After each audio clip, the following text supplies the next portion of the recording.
Peace, blessings, love, and light. Welcome back to Deep Speak with Brother Sadiq. So, it's obvious I don't get on here every day. I get on here when I'm called, when I'm moved to do so.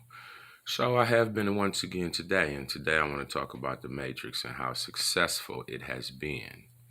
I ain't talking about the movie. I'm talking about the experience of living in the Matrix. So if you're not consciously aware that this setup in itself is a matrix, then you got some research to do, and you should probably go watch the movie, and you should get a good understanding of what I mean when I say that. Anyway, this matrix has been so successful because it has many ways to continuously keep you occupied. I'm going to just give a quick rundown of the average American life, right? The typical adult American life. You get up in the morning, you go to work, right? You go to your job, wherever it may be. You doctor, McDonald's, plumber, whatever your job may be. You get up every day and you go and you pursue this thing. And generally speaking, you're working for someone else. It's not your own company. It's someone else's company, and you're just an employee at that company. So you're actually pushing someone else's vision and dream forward. And they're probably somewhere relaxing and chilling and building or whatever they do. But the point is, most of us work at a job that is someone else's company and their vision and their belief and their goals and their dreams. And we wake up every day and we push that forward with our 8 hours. And after our 8 hours, we don't generally come home and build on our own dreams. We get up in the morning, go have breakfast sausage on the way to work, some coffee to keep you charged up, that keep you going till noon. And then you have your lunch and you eat a ham sandwich or whatever you may eat. And then you push through until 5 o'clock or whatever. And then you go home and you feel like you've completed a day, and you sit down and you say, man, wow, it's over, I'm good. Got through that day, you know what I mean? And when you get through that day, you sit on your rear end and you have a beer, or a shot, or, whatever you do, take a line, pop a pill. I don't know what people do, smoke a doobie, whatever you do that. And you wait on dinner, and you wait on the wife, and she cooks, and you get the dinner and you eat your dinner, and you say, hey, babe, you want to watch a movie? She don't want to watch a movie. You watch the game, and drink a beer, and, go in the bedroom, may have, a little sex, and you do this every day. You wake up and you do it again the next day, same rhythm. Breakfast sandwich, lunch, get off work, have a beer, play the video game, drink a beer, watch a movie, make some love, get up, do it the next day, and so on and so forth. And on the weekend, every once a month, you and your boys may go to a cabin and go fishing or something, you know what I mean? And that's the experience of your life until you die. So that is such a general reality that, that's one of the major roles in the matrix, right? It's one of the major things that keeps you distracted, that you constantly worried about, and you constantly have to be focused and worried about paying your bills and surviving and grinding and all of the things that keep you focused on life, right? And you have to do this in some way. So it's not something that's totally detrimental, but it can overwhelm your reality, especially if when you get off work, you don't begin to build or study or focus or grow anything for yourself. So, you go along on this track of, going to work, get off on the weekend, have your little whatever you do, and then you go back to work and you go back to work. So you live more in the matrix than you do in your own reality of what you're trying to create. And then there's this thing in America called the midlife crisis, right? Midlife crisis. Look it up if you're not familiar with it. The midlife crisis. It happens, in my opinion, because you have a purpose in life. I feel like every being alive was born with a purpose, especially just that's the reality. That's how I feel. I feel like every being who was born by the intention of the Creator saying, okay, your turn to be here. What shall you do? Your turn to be here. Reach your fullest potential and produce what you shall, right? So this is my belief, right? And so if you come to this plane and you get stuck in this matrix, and at 50, still talking to midlife crisis, right? You're stuck in this matrix of whatever the job say. You wanted a career as a doctor or a lawyer, or whatever the family or brought prestige or financial wealth or whatever. And then at 50 or whatever age, you begin to have this midlife crisis, which is you start looking at your life, and though you have the cars and the house and the college and the, savings and all of this stuff covered, you still feel incomplete. There's something missing. And people think it's money. It's not money. There are people who, jump off of buildings, with $3 million in their account still. There are people who take pills and self-exterminate from this planet who have money in the bank. So money is not the solution to these problems.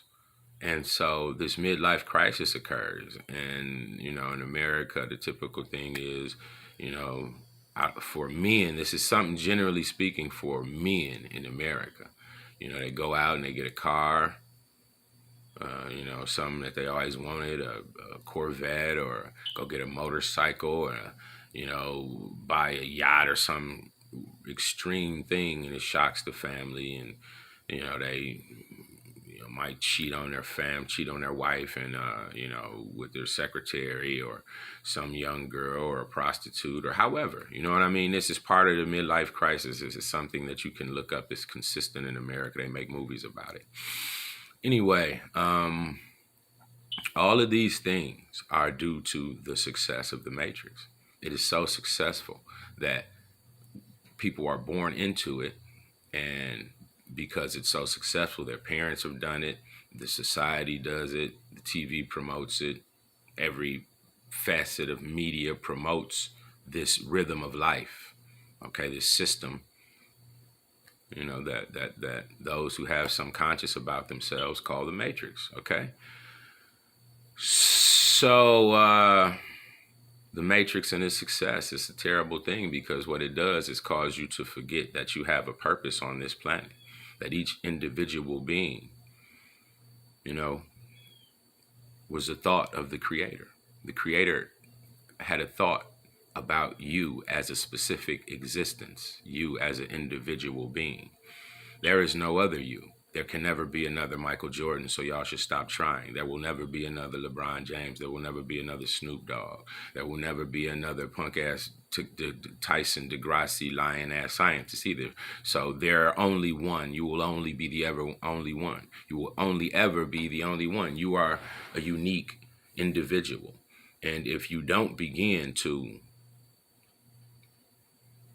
discover why you are here, discover your own magnificent purpose, your own specific purpose for being here, then you get trapped in this matrix, and it's so easy to do. And it takes effort to gain the wisdom to know why you're here, right? It takes effort. It takes spiritual work. It takes questioning of yourself and your motivations. Like most of y'all like rap music and want to be basketball players or, rappers, because all of this is controlled television matrix media that shows you what you have the ability to be. All of the kids want to be rappers and basketball players because that's what they see as successful, especially black people, black men, right? And the sad fact of it is that, the majority of you never make it there. But you could be a really, you could be the Michael Jordan of a lane that you've never even considered entering, because society has told you, this matrix has told you, these are the lanes that are available to you.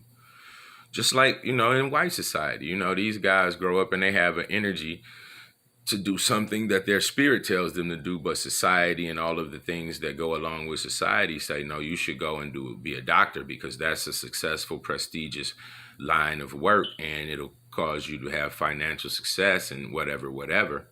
But they end up tied into that practice, hourly, daily, dealing with patients, because you cannot make money being a doctor if you don't have investments. If you have to spend every one of your hours dealing with patients, then you're in this no better condition than somebody who works at McDonald's in the sense of your time. right? Your time is valuable. And the way the Matrix takes your time is by keeping you distracted, okay? It keeps you distracted by watching TV and in your phone all day, smiling at 5-second clips of this and that, you know what I mean? Shaky girls, you know, curvy girls with their clothes off, or, you know, funny jokes, people being stupid, hurting themselves, all of these different things that y'all get distracted by. You spend no time searching out who you are, why you here, the theme of your life, the stream of consciousness that has brought you to the very point that you are at. And so the Matrix and its success is totally viewable all around you when you have a sense of consciousness about you. The people are totally captured. But I learned this equation as a young man, and it's the 85% are the deaf, dumb, and blind, and they will be guided into whatever the fad is. And that the 10% will continue to try to control, you know, all of society through their financial, you know, chess moves. And the 5% is people like myself. So though there is frustration in watching your people be manipulated by the Matrix, the fact that I have this spiritual equation has always helped me to keep some form of balance. But you have to shake from the Matrix. You have to shake the Matrix. You have to empower yourself. Black love equals black power. So you need to community. You need a community. You need to unite with people who have the same understanding that you have and build with them. So I will do another video later talking about the processes that I am in building with my people. So, you know, let's go. You know, we have to shake the Matrix, but look around you. It's extremely successful. Most of us have forgotten that we even have a purpose, and that if we reach our full potential, we will be the Michael Jordan or the Snoop Dogg or whoever it is that you envision yourself wanting to be in your own lane. You have to create your space in your own lane. You have to create what you see as the best vision for your world in this time. Please do not become another statistic in the Matrix as it goes forward into the metaverse. Peace, blessings, love, and light. One love.